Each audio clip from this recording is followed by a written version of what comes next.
Sonia. Hi. How are you? I'm great. How are you? Wonderful. I see you got the memo about wearing our bright colored suits today. Yes. Fabulous, fabulous. Well, welcome. Thank you. We are always, I'm going to sit down so I can be at your eye level. I don't like to stand up and talk. As you know, this is the board meeting of the Southeastern Regional Medical Center. And part of our process before we ever begin our meetings, we like to hear from you, our patient. You know, one of the things we understood very early on is that it's through your eyes, through the moccasins you wear, that we see the organization that we believe we've built. We also, through your words, learn where we are delivering on our mother's standard of care and where you're seeing opportunities for us to improve. We have no other agenda today than that, so there's no pressure. It is about the story you wish to tell. And by the way, it's not limited to just you. If your family would like to share, we'd love to hear from you all as well, because we understand that they are the wind beneath your wings. They are what enable you to show up every day strong and resolute. So it's wanting to hear from both you and your family. If you'll permit me, we have some guiding wisdom that helps us every day on our journey. It is our vision, our mission, our values, and our promise. These aren't things we pulled out of the sky many years ago. Our stakeholders banded, if I could speak today, we would all be better served. But our stakeholders came together to define these words, these visions, these missions, and it, as a result, has a far greater meaning to all of us. So, Sonia, our vision is to be recognized and trusted by people living with cancer as the premier center of healing and hope. I'm going to be that twidgety little kid spinning in my seat if I'm not careful. I'm up and down. Our mission, hang in there with me. CTCA is the home of integrative and compassionate cancer care. We never stop searching for and providing powerful and innovative treatments to heal the whole person, improve quality of life, and restore hope. Again, not innocent words. The improved quality of life. If we simply treat your cancer, we've only treated one part of the equation. It is about making sure that your life is livable, that there's the ability to get out, enjoy being with your family, your friends, that you are still Sonia. You are not cancer. And providing the hope to see beyond where you are today is critical in our mission. That leads me into our values. Hopeful is a critical one. Without it, we know that the world looks a lot different. Compassionate. You look around this room and there are care providers, stakeholders, all different levels of the organization wanting to make sure you're okay in everything that we do. And the compassion that we show every day is how we try to make that difference for you. Empowering. We understand that in order for you to conquer this disease, we have to give you all the information so that you can make the choices for your treatment. It's not about us. It's about empowering you to make the decisions. Responsive. If you have a need, if you have an observation today, we promise we're going to act on it. So by the end of this day, if at all possible, and if it's not possible, just simple logistics doesn't make it possible, we will outline for you the plan that we have to make it possible. It's about being responsive to your needs. Innovative. Cancer is not a static disease. And every day we have to recreate ourselves as an organization, and we have to recreate the medicine in treating. So innovation becomes critical. And again, team-spirited. Not one doctor is an island, not one nurse is an island. It is about the team coming together in your care. Our promise to you, and it's a big one, that you and your healing are at the center of our hearts, minds, and actions every day.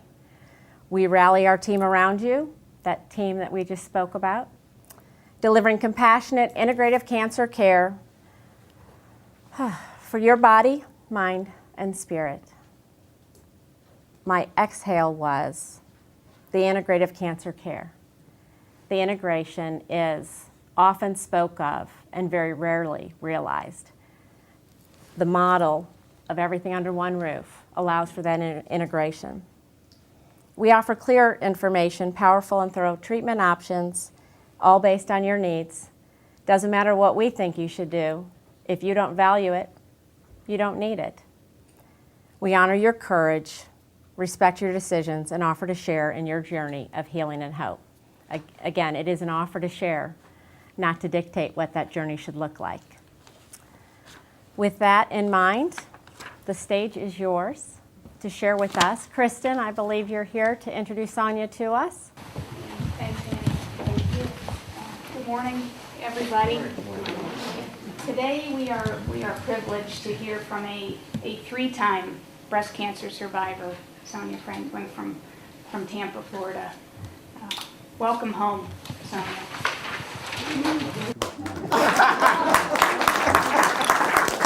Oh, I love it. That's awesome.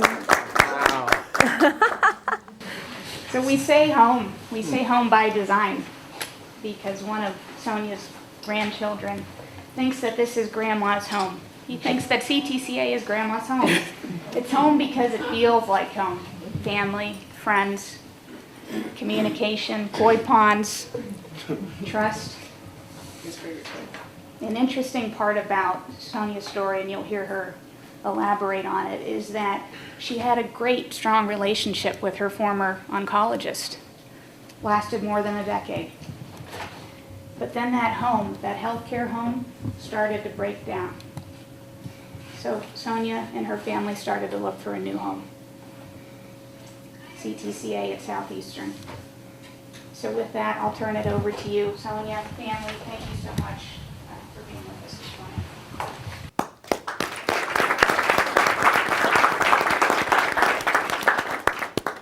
Before I start, I want to say thank you.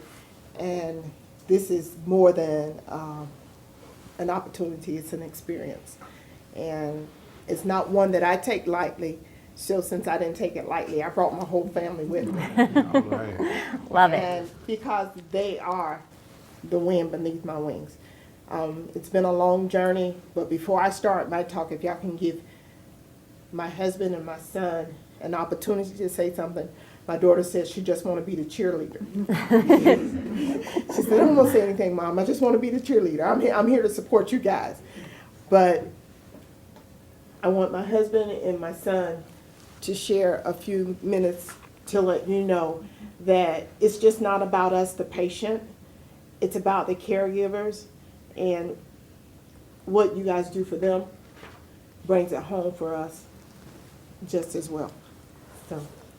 First, all right, and it's your job. You guys, if I talk too long, you gotta pull my pants.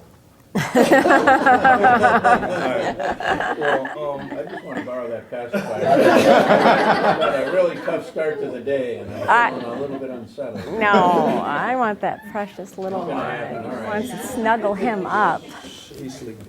Okay. My name's Reginald Franklin II. I'm her oldest son. Kind of a little background about my mom. The first time she was diagnosed, I believe I was in the 8th grade. And it was kind of a shocking experience for me because you really don't understand exactly kind of what's going on with your parent. From that, it was, my mom's very strong-willed and very quiet, and she has an inner strength about her that most people don't understand. A lot of people don't assume she's sick, or they think she just shaved her head for fun, per se, because she's always active. And I never understood exactly how sick she was. So one day she came home from chemo and she just couldn't move. So this has been a battle for majority of my life, per se, and more than recently. And she has no clue. My father and I had this conversation about last May. I was on the phone with my father, and I went in the room with my wife, and I told my mom's gonna die. She's gonna die. what we're going to do is, as much as she wants attention, as much as we can give her, we're going to give her. She's going to die. And me and my father had that conversation, and nobody to this day knows about that conversation until now. And when they even approached me with coming to this place, I was the abrasive one. I didn't say anything to her. I talked to my sister and my wife a lot. I hate hospitals. I hate the way they feel. I hate the way the people are. I hate the numbers that they put behind people. It's something, I feel like it's a place that just holds death. And when she said she was coming to get treatment in Atlanta, I was like, no way, I don't want you to do it. Because if they're going to make you sick and they're going to hurt you, I'd rather you just die and be happy with us than to go somewhere and to be treated and to be sick and to be down and people just take the life out of you. And I won't have my mom anymore for however long you're on this planet. And since the first moment I've stepped in this place, it has changed my position on healthcare. It has changed my position on doctors, on facility, on administrative staff. You guys have a product here that I think is beyond words describing. You have, to me, and I don't know exactly what my mother's going to say, have saved my mom, have saved the glue in my family. And it means more to me than anything we could ever do to financially or, as an advocate or, whatever, you guys ever need from me.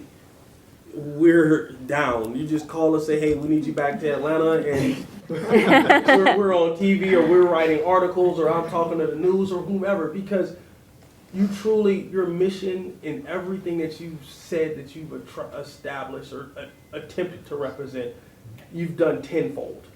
And I'm appreciative from the bottom of my heart. I know that each one of you has a representation in this company, and I don't know what your stance is, but whatever you're doing your job. And it's a phenomenal place. My children, my oldest son, literally, we got in the car and he was like, Dad? I was like, yeah. He was like, we're in Atlanta? And I said, yeah. He said, we're going to Grandma's big house? And I was like, yeah. And he's like, we're going fishing with Papa, because that's what he calls the koi pond. And Catch and release. It's okay. But I'm appreciative, and I thank each and every one of you so much. As I said, I thought my mom was gonna die. Your advancements in care and technology are awesome, and thank you so much.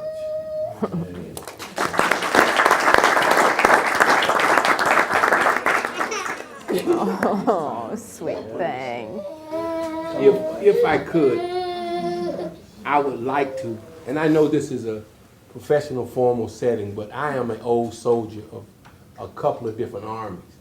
So I have to do things like a soldier. First, I'm a soldier of Christ's army. I'm a believer in Jesus as my Lord and Savior, so I'm constantly on the battlefield for Him. But I served 15 years, 8 months, and 12 days in our army. So for the men, I want to salute you, each of you. And I wanted to stand to salute you because you are a part of our family. And because I am a husband and a father and a grandfather, to all of you women, I want to blow you a kiss. And I appreciate you for the concern and the professionalism and the love and the family unit that you have shown us as a family. As you can see, you have deeply affected my family. And to some of my other brothers, I would like to say I salute you. But this is not only an honor and a privilege. We as a family have become closer, and my wife is always out in the community, but when someone turns that and then shows that affection and that love towards her, it makes my position easier as a husband. It helps me with my children, and then it helps me with my grandchildren. Jewish tradition says that a father's inheritance is to his grandchildren. But my wife and I have loved this place so much, we decided that we're going to take, and not because we have anything. I told you I'm just a poor, old, broke down, retired soldier. We agreed that a portion of all of our life insurance will come back to this place that we may offer to help someone else with what you have helped us with. Wow. And I don't know if that gentleman is here or not. You're stuck with me. I'm sorry. Close enough. Close. But in the passing of his mother and in the treatment that his mother received, it's become a blessing to my family. And I want to honor them for that. And for the rest of you that make sacrifices from whatever it is in life that you're doing to come and care for us, I want to personally say thank you. And I appreciate you from the depths of my heart. And because my wife has been fighting breast cancer for 13 years, there's some other people in our community that have received blessing, because had not God trusted her with cancer, she would not be able to do the things that she does in the community. So we're not complaining, and our mouth isn't dragging the ground because she's suffering for the third time. She's blessing our society. She's making a mark on our community, even with her going through cancer. So this for us is a blessing and a growth process. We understand that sooner or later, all of us are going to die. So we don't think that you got a magic wand that you're going to save my wife, that she's going to live forever. We understand that. But you allowed us to partner with you. We appreciate you. We love you. And when we say coming home, that's literally what we mean. We look forward, and my wife and I tease because every time we come, it's got to be around a meal. You could look at me and tell I'm a guy that's not missing many meals. But we have to make sure that either lunch or dinner is we're going to make it here in time. When we don't have a room here and we're going to the hotel, we always say, tell the driver to take us straight to the hospital. A short story, then I'm going to sit and take my place to prove to you how much we feel that this place is home. We were in the cafeteria having lunch, and an ambulance drove by. And my wife said, ambulance going by, somebody must be going to the hospital. I said, no, baby, you in the hospital. So she didn't even feel like or recognize that this was a hospital. Yeah, baby, that's where ambulances go. They go to the hospital. Yep. But not success. to this place. And to these people, and I didn't know who these people were that are in here. That's success. The staff, I want to say to you in front of these people, I love you. I thank you for what you're doing for our family. Please continue. And there's my friend. She's a movie star. Did you guys know that?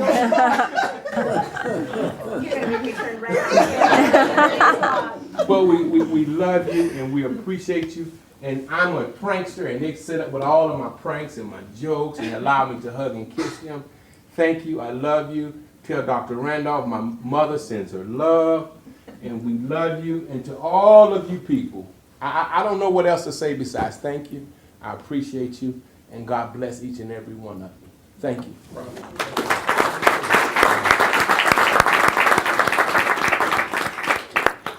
They talked so much, they took everything I had on the paper. Just about. But with the gift that CTCA have presented to me and my family. And that's just what I say. It's a gift. Because what Kristen said is, for 13 years, I've been going through a journey of cancer. And I don't call it a battle, and I don't call it a fight.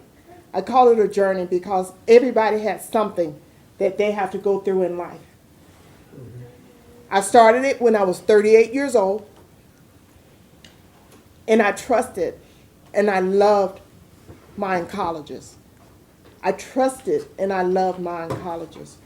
And one of the true things that I sat and I'm trying not to run over nobody's piece, but I'm gonna stand up.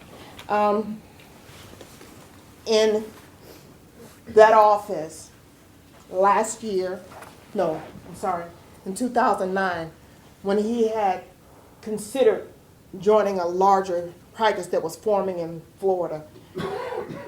And I said, how is this going to affect me and your other patients? And he says, oh, no. It's going to be perfect. It's going to be fine. Because, see, we're going to have more of this, and we're going to have more of that. And I'm kind of like the little kid on the commercial. More. More means that when mom and dad said there's less, but we really have more. We want more. We want more. Right. We want more. Yeah, was that the Geico commercial or something like that? AT&T. Well, AT&T. I said, more is not better. I need to be recognized. I need for you to still feel me, see me, touch me. And he says, no, I got that. Well, last year, when I was re-diagnosed for the third time, from September to December, he didn't have that because the merger went through. I got literally, after 13 years, literally lost in the system. My records were misplaced. Meds were sent from one center to one center when I was in another center. I was told 30 minutes prior to chemo, oh, don't come. Because, 2 chemos ago, your insurance still hadn't paid for that one. So I was like, I'm in my car. Well, we're sorry. Don't come. For real? Well, first of all, they didn't know who they were talking to. Obviously not. Because I kept going. And I did get chemo that day. I'm a very persistent person. But here is the persistent. My patient care is important to me. I'm important to me. I have these people and these little people that are important to me. So 2 years ago, I met a young man in Houston at one of our Sisters Network Incorporated conferences, and he brought us all pink and brown Bibles from CTCA. I saw this wonderful place on TV, and I said, if I ever get re-diagnosed, I may check them out, but I can't leave my doctor because I really and truly love it. After this happened in December, that pink Bible came in handy, and then about 3 o'clock in the morning, I woke up, and I started online chat. Marvelous thing. Whoever thought of that? That was great. I started online chat with one of your representatives. Hey, I think I want to come in for a second opinion. I need a second opinion. And she said, sure. Somebody will call you in the morning. Yeah, right. Nobody's going to call me in the morning. At 10 o'clock, my phone was ringing. Somebody called me in the morning. And from that point on, it's been on. I was like, wait. That was like December the 14th. She's like, well, you can come out. And no, next week is Christmas. No. Oh, no, next week is New Year's. No. So she's like, okay, so tell me when. It's okay, well, let's do this. Because of the dedication that I had with my oncologist, I wanted to take one more treatment, get over the sick days, and then come to CTCA. Well, CTCA was here, and you guys were standing, you were proud, and I was scared to death. Because it was like leaving my mama's house for the first time, going out and nobody was there.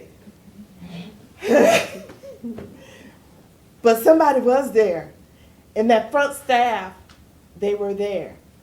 And they was like, hey, Miss Franklin, like I've been here all the time. Come on, we got your bags. Have you eaten? Oh, well, it's not closed yet. They're just about closed. And my husband likes to eat. I don't. I'm playing. I like to eat all the time. Just 7 days after chemo, I don't like to eat. But after that, I'm good. Well, the person that was behind the desk, and that's my care team, was Chanel.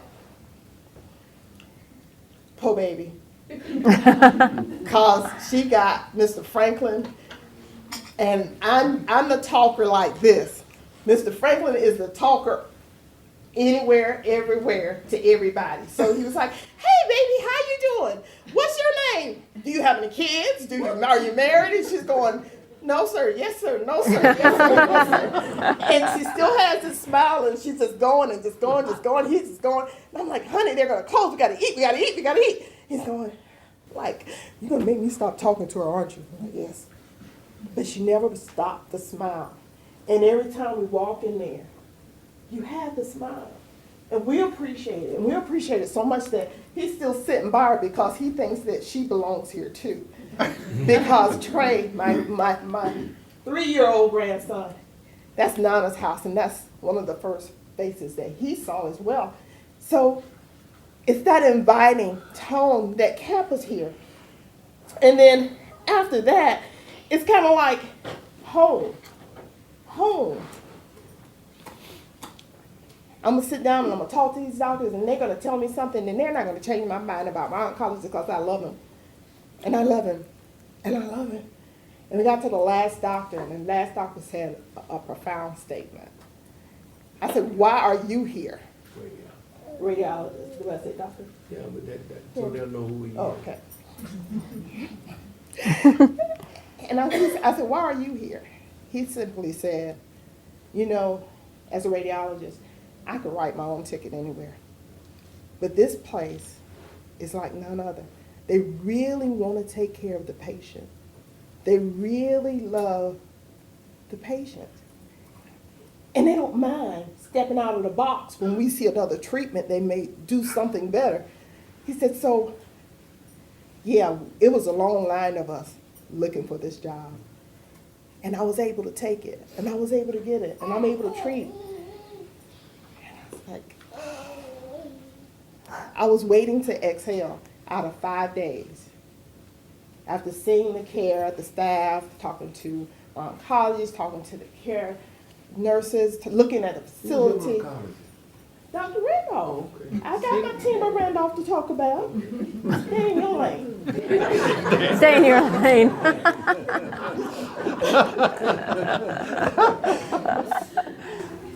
My care of our, no, see, you made me lose my thought. You know I have chemo brain. I'm sorry. Cut that off, honey. It's understandable. I'm sorry. You're fine. You're fine.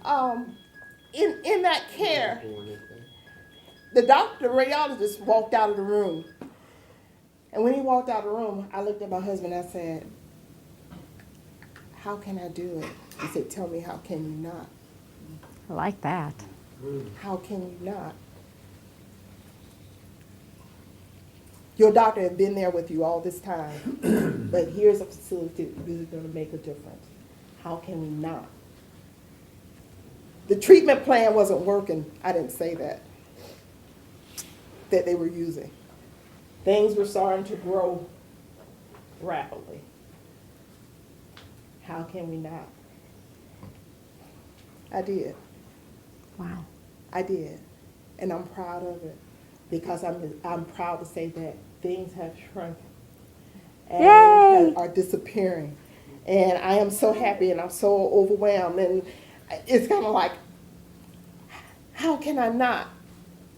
How can I not? So the vision that was laid back in '88, it was a vision of reality for me because it brought it really close to home because in '88 I had a little girl that was very sick and God gave me a second chance with her. And now it's a third chance through cancer. And then I have just a magnificent opportunity to be here, to look at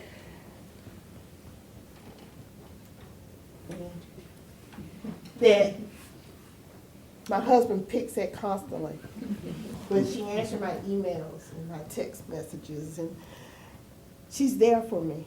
Tony, Antoinette, should I say, is the life of the infusion area. If you had never been up there when she was there, don't do it. That laugh, we could be on the other side. It's like, there she is. There she is. So So if chemo's making you really down and you're feeling really sad, when you hear that laugh on the other side of the building, you know in a little bit she's going to be around. And she comes around with that cart that she has created to say, you want water? You want juice? You want a blanket? She's like that stewardess that you never met before. And then that laugh, it's kind of like, I feel bad today, but not no more, because I know she's there and she really cares. So it's like the hugs, the laughs, the encouragement. I just can't say enough. I have to share two patients' thoughts as I was coming in here today. John Lockett is one. And Mr. Lockett said, Sonia, this place is like none other. I left my family at home to come get treated, and I have 10 more days. He said, but I feel good. I just left a doctor's appointment, my radiation, and I feel good. He said, I couldn't say that anywhere else. Everywhere else in town, I felt bad. At home, I felt bad. When I went to, they were the best oncologists or the best doctors. He says, I felt bad. But here, they hug you. They say hello to you. You walk down the hall, they smile at you. I feel good. I feel good. And that's I don't know if you guys plan that out and threaten them when you hire them or what. Yeah, But it's very effective. Threats are very effective. It works. The mother standard of care just don't stay in the medical side though. Because Nina and I bump heads in the dining area, eating again, that's me. But I had on my shirt that says Sisters Network Gift for Life Block Walk. If y'all don't know what that is, it's that way we actually go out and knock on doors and say, hey, I'm a breast cancer survivor. Do you know about your family history? Is there any cancer in your family? Have you had a mammogram? If not, why? Do you need me to assist to pay for it? That's what we do. She said, I heard about that. And I said, really? And I'm a card carrier, so I go, here is my card.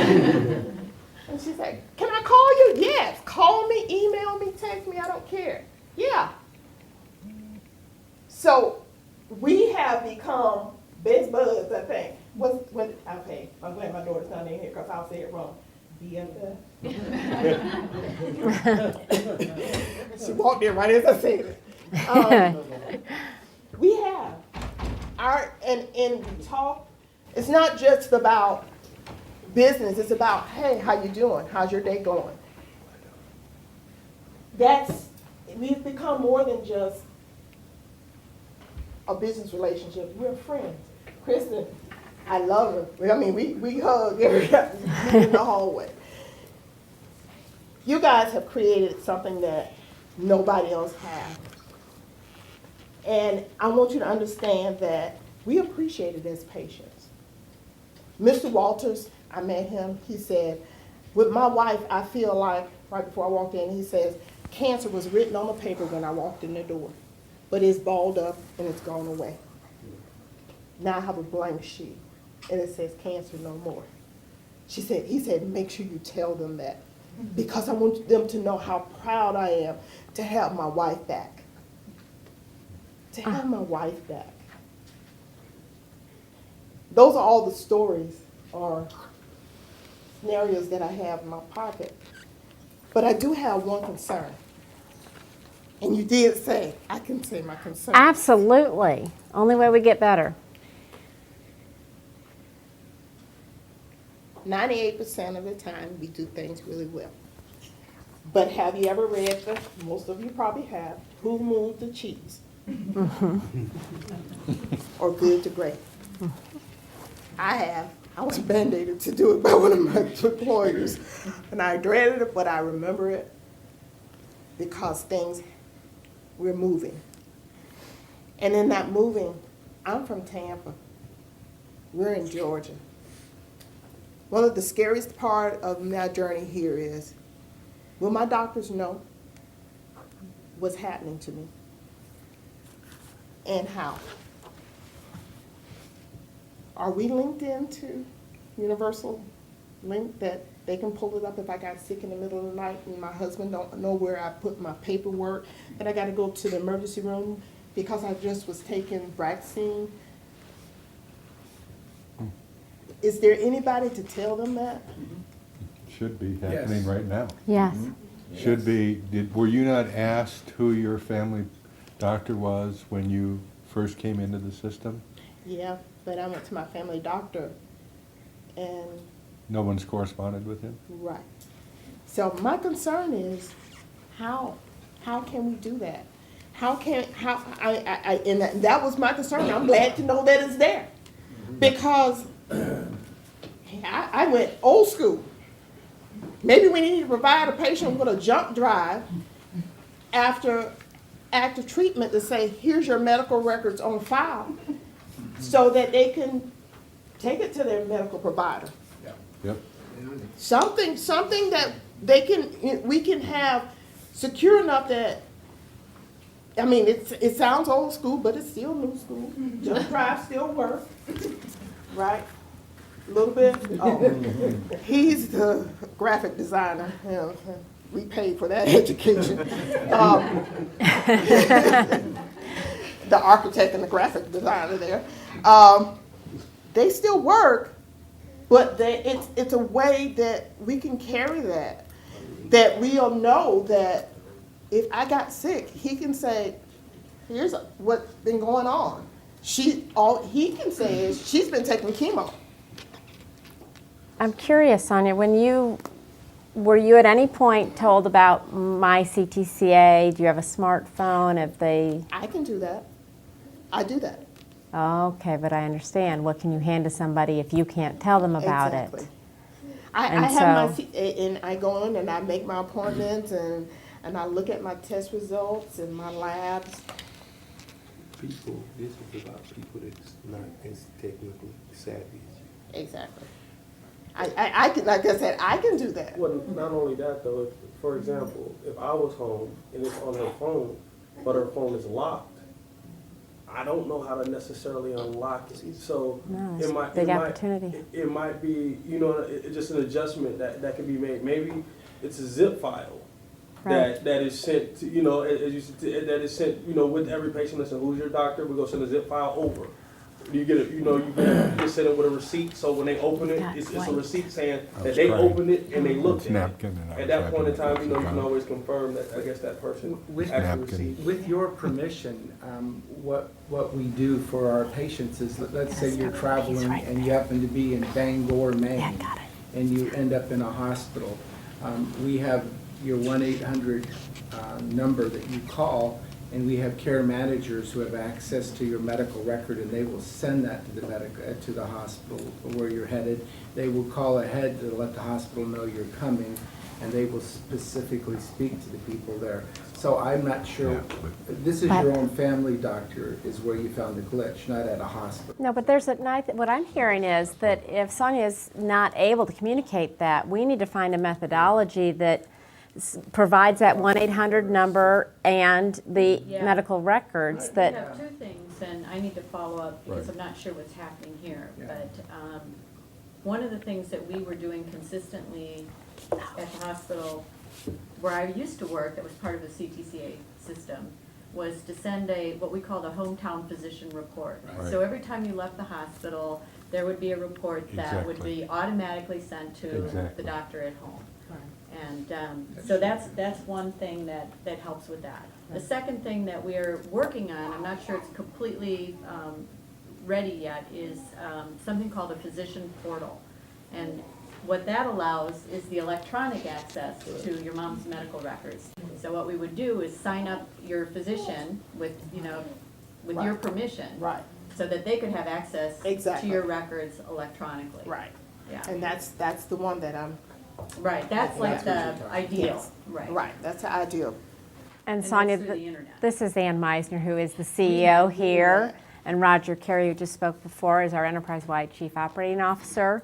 long history in building this organization. You can bet if we do it, they know what we're doing. However, I still see an opportunity, because if you're on the road and it's not your hometown physician, how do you communicate where you've been and the number to call? What kind of an information piece that's for the wallet or keys or something that if you were in trouble, people knew, here's an information. And I don't think we're looking for a medical emergency alert band, but I don't, Do you I would know to ask. call your care manager, and do we give you that Oh, card? yeah, I have my care man, yeah. I have my care Because man. all it takes, that's the only call that it takes, and we can get your medical record within seconds wherever you're at, with one call to your care manager. But the point is, she has a doctor at home. We She got knows, that point. she knows who to go to. We got that. What we're not doing, which we're doing across our organization in every other hospital, I hope, because we've been doing it for 20 years, or been told we've been doing it for 20 years, is that that report, each time that you're here, should then go back to your doctor so that he is up to speed on how you're being cared for. So he would know if there are potential complications from the therapy you're on. He would know if there were any contraindications to the care that you're receiving. And I know Ann, that will be in place. Well, And this is And Bob. and I'll Place now. double check on my end that Right. that has been Yes. happening, because I asked and Scott, Oh, and you I asked, need to- but, maybe I need to stop on there. no, but I want to get one clarification point. Sonia said she asked for it, and and, That's why I said maybe it's on my end, so okay. we'll just double check. I love I the am gr- a very persistent person. I love that about you. Sorry, Scott. Clarification. Sure. My name's Scott, I'm the Vice President of Finance here. We do send that report via our HIM. It either goes fax, email, or certified mail. What I'll do is follow up right after just to ensure that your report also went. It would have gone to the physician that you would have communicated during the first connection process. So it would be just a kind of a 1 or 2 page summary for the most part of your treatment and everything that's going on here. Okay. And in fairness, sometimes, and I'm sure he's a wonderful doctor that you have a lot of faith and trust in, but sometimes simply their capability is not such that they get the information and it goes right to your record. Maybe it's sitting in a file somewhere and it's not getting there, and all he knows as the attending physician is, oh, I don't have anything, and maybe they just haven't filed it yet. Right, so, in all fairness, that's why I said I'm going back to. But if it's not there, I guarantee it will be there. Sonia, and please, I don't know if you'd care to sit or, I you mentioned something about calling at 3 o'clock in the morning and getting a representative on the line who said that she'd arrange or he would arrange for you to speak with someone in the morning. Were they not able to speak with you that evening, or did you want to speak with somebody in the morning? Well, actually, it was online chat. And It I'm was like, online chat. It wasn't a voice call. It was an online chat. We actually was online, and the part that they were gonna call in the morning was, I think, was verification for insurance and going through what center or where I need to go, because I'm asking, can I get a second opinion? So I think it was a matter of, let me check your insurance, let me check where we're going, or can you come, or, so that's, I think, because that, I can't say. Only thing is, we'll call you in the morning. But just so you know, had you, instead of gone online to do the chat, which is great, I mean, a lot of people like to do that, but had you simply called that 1-800 number, you would have gotten a live voice at 3 o'clock in the morning. And it would have been the Cancer Treatment Centers of America representative who would have been prepared to talk to you at that time. 24/7. but yeah, Wouldn't it's have, the wouldn't have same. been the same person that she. Well, it's the same, Oh, yeah. the same person she was chatting with. Yeah, you can say, can we talk, and the person will get offline and call you, the same person. I think her point is she had questions about Right. which facility Right. and they needed to Right. do a So they little. got information from you, Yeah. then they said, Right. They clear got the all my way, and information, then yeah. would call you back with the information that you were looking for. Correct. And so my question is, do we not have the capacity in our processes to answer the questions? Is it, We do. It's the insurers that aren't usually open at 3 a.m. to. okay, check that. so if And I there's, know mine, mine closed at 3:45. Ah, it's very convenient for you, isn't it? On average, that insurance company will keep us on the line 4 or 5 hours too. They make it real difficult for us to get insurance verification. So sometimes, if it's the end of the day, they hang up before we can get through. And it's very easy for us to get very comfortable with the reasons why we can't do things. And I know that this crew goes beyond the reasons and says we're putting the stake in the ground about being unreasonable about our expectations, right? As you see the heads nodding, heck yeah. So we're beyond the insurance, which these scoundrels obviously don't understand, you know, what real working hours are. Pardon me, anyone who's in insurance now. I don't seek forgiveness for that one. It's truth. Can't seek forgiveness for the truth. Were there other questions that we could have answered for you and we didn't in the middle of the night? Actually, no. No, because it was like a push button fear factor, I think, that went on. I need someone to pay attention to me. And this is not happening where I am. And I need help. Right. And I think all the questions that I could ask, they were answered. I wanted to ask, they were answered. Okay. Well, that seeking for help is what we try to answer, and I wanted to be clear. The most beneficial part to me, was, we'll call you back in the morning, and I didn't believe it. But someone did. Because normally I call you back in the morning normally means 2 days from now. Or when it's convenient for me. Right. Right. Wonderful. I have a question, but first I'd like to ask if any of our other board members have questions, because oftentimes we don't get your insight.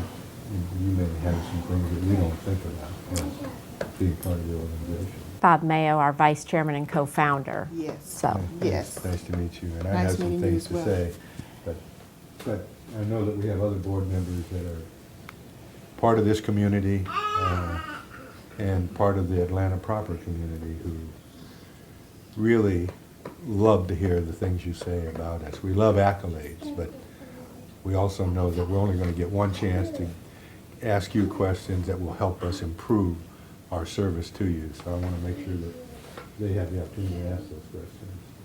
Nikki, I can't believe you don't know. I heard First of all, as Annie said, as the vice chairman and co-founder of Cancer Treatment Centers of America, and someone who has been around patients for close to 35 years, I'm in awe of your family, your perspective on life, on family, on God.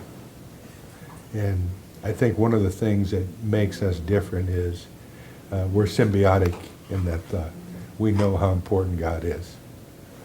And you probably felt that when you were here as well.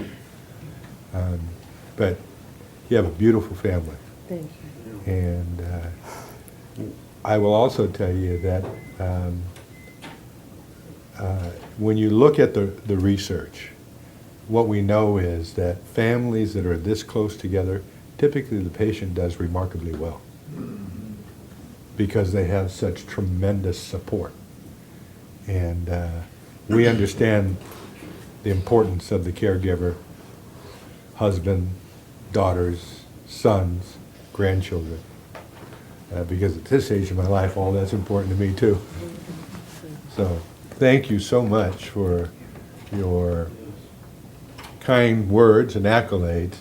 But I will ask you one more time, is there anything else that we can do to improve our services to you and your family? My daughter decided she'd like to say something. If you would Please. give her a moment. Please. Nothing that you need to fix. But this was my first trip here since my mom's been in. And I used to tell my brother I was scared to come because just like being, 11, when she first got it, I thought cancer, death. Mommy's gonna die and I'm 11. So when cancer center, when she said she was going to a cancer center, I thought, oh man, she's gonna die for real, and they're trying to catch it early. Be trying to prolong her life, but she's about to die. So I was scared to come because I didn't know what to expect. But this time when we came, I was by myself, so I didn't know. I didn't know where to go. I didn't know who I was gonna meet. My mom is late. They put me on an early flight, so it's me and my baby. Who's coming to get me, Mom? Oh, so they're gonna have a sign. I'm like, a sign? So where do I go from there? And from the time I stepped off the plane, and I thought I was going to have to wait till they got here, which was 4 o'clock in the afternoon, somebody came and they had her name, and he was very kind from traveling. When I got to the door, I didn't get inside good with somebody saying, oh, you're Sonia's daughter. I'm like, yes. Did she show them pictures? I didn't know this. And, okay, well, you go there and eat, and then you can go outside and just tell us when you're ready to go. And everybody was so nice, and I felt, welcome. And I see my mom from being the baby, and I'm the baby, so I'm big baby. I've seen her go to doctor's appointments being younger. This last time I think it was in November, I went to one chemo appointment with her. And I haven't even been to a chemo appointment here, but the difference in people from that place to here is no words for it. And I haven't even been to a treatment. And every time my mom goes to the doctor home, she never was happy. Oh, I gotta go to the doctor. Oh, it's chemo today. Oh, it's this. When she said, oh, I'm going to Atlanta, it's a total different and she's ready to go. But home, she was never ready to go to the doctor. But now it's like she's excited to get stuff. She's excited to take chemo. That's the way her voice sounds, at least. And for me being the baby, the crybaby, the mommy's baby, it makes me a little bit more at ease to know my mom is in a whole nother state taking medicine, but she's so much happier. And even though, she said, it's getting better, I still worry. I'm not gonna lie, I still worry. But, until she said it's gone, it's going to be a little variation. But because she is so happy and so at peace just to be here, it makes me better. So I just want to say thank you from the baby.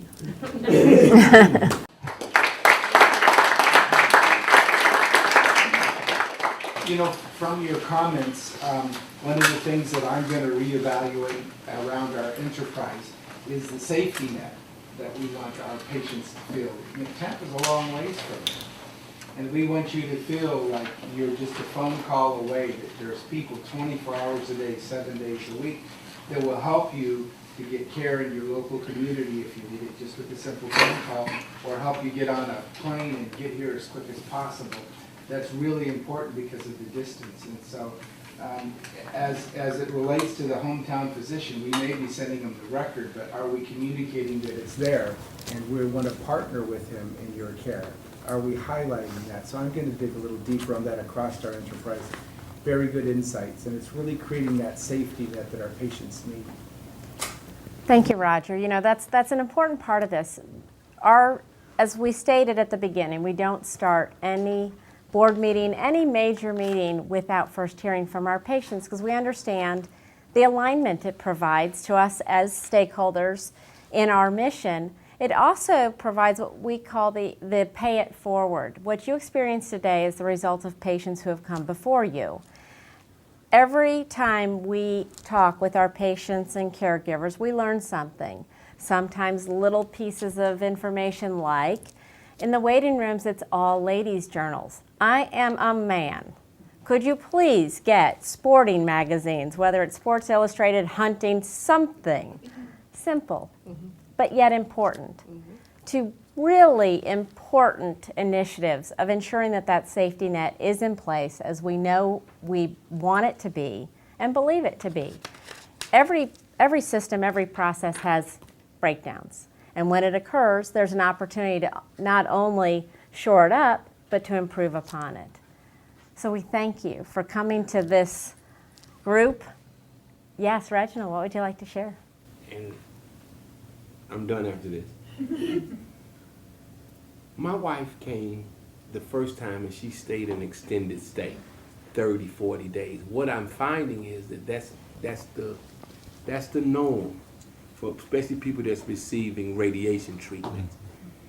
But she organized and she just was herself, little groups, and they did things together and we say family. They did things together as patients. I would like for us to look at organizing something that, and I know it's difficult for the patients when the business day is done, because they're here overnight and sometimes they're here over weekends, and some activities that they can do. And I know that you probably gonna have to have somebody on staff do it, but organize it in a manner that is patient related to where they interact with each other, because they try to support each other. And in this way, they can have extended family after hours. Because there was a lady here that was sick and she couldn't care for herself, and a group of the ladies would get together and go take turns checking on her. But I think as a family and as patients, if we can do something to organize or just have something available that they can get together and have activities in the evenings and on weekends as patients and as families, it would help their stay, because there's a lot of people that their families can't come. Or my wife extended stay, my parents came, me and the children came, her mother came. So she always would have people in and out, but there's some families that doesn't have that luxury. So we can be a family for the family when we're here. And that would help them to feel better and make their stay better for them as patients when they have to be here on extended. And the hospital, the hotel inside the hospital concept, I don't know where that comes from, but man, do I love it. It is awesome. But that's the hiccup that I found, that there's some people that are here in the hospital on the hotel side, that on weekends, when close of business, Friday, Saturday, Sunday, if they can just have some organized stuff where they can get together as a family and do some things to help their stay. Mr. Franklin, Michael Strix, I'm one of the vice presidents here, and I do want to good to see you again, Sonia. Just want to let you know we do have a lot of activities that are here at night on the weekends, but if you'll allow me the opportunity to spend some time with you, maybe today, this afternoon, you have some really great ideas. I want to figure out how we can further those activities and maybe foster an even more cultural environment with our patients that are maybe here. And then if you have some names, even those people that are here without caregivers, we do try to seek them out, but provide some pairing opportunities to create that family, that cultural environment. So I'd love to spend some time and get some more ideas from you. Say when, I'll be your huckleberry. All right. I'll be your huckleberry. It's getting better. Since I first came in, it really has gotten better. I think that's one of the things that I threw in the suggestion box. But it's gotten better. But I like my husband said, I'm just a talker, and I'm just a simple girl that when I see someone sitting alone, that I'll make it my business to be a part of their family, whether they like me or not. They'll love me at the end. I am determined, right? Yeah, they'll love me at the end, but I'm just, it's like, I can't stand to see someone sad around me. So it's kind of like, let me just be here and be your friend. And I know we do patient support groups and we do activities, but I don't know how much is at night. And I know the activities are geared towards weekends, but, and I think we've got. I think the other thing to explore here is how are we advertising those activities? It's one thing to do them, but if nobody knows about them, I think we'll take a look at that. I'm David Kent, by the way. Senior VP of Operations. So it's one thing to do them, but it's another thing to make sure you know that we're doing them and you're invited to participate. So I think that's part of the follow-up as well. Absolutely. And I know I'm not in charge of anything, but that gentleman had his hand up.